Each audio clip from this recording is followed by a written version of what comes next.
The most amazing thing for me about London is that it's a cultural melting pot. The way that fashion and hair and culture is brought together in that way in London is so special, because anything is possible and anything goes. And that's what I love about London. And this is going to be a little bit of a window for us to share those kind of things and share those experiences and how that works in the hairdressing industry together. I reached a point, in fact a couple of points during my career, where I'd achieved a lot and I was doing some great work, but there were some little pockets that were missing.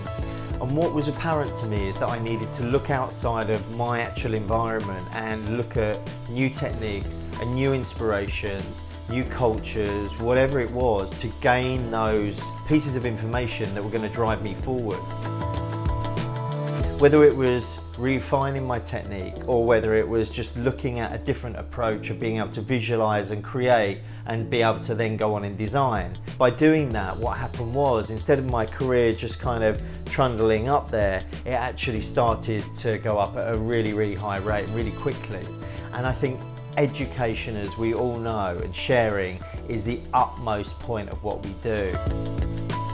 Traveling all over the world and educating people, that's been the most amazing thing. Different cities, different countries, and meeting these different people has meant that we can really look at what it is that people need at different points during their career. Here at the Academy, that's what we're going to do. Share the insights that you can create your own brand and really make this your own.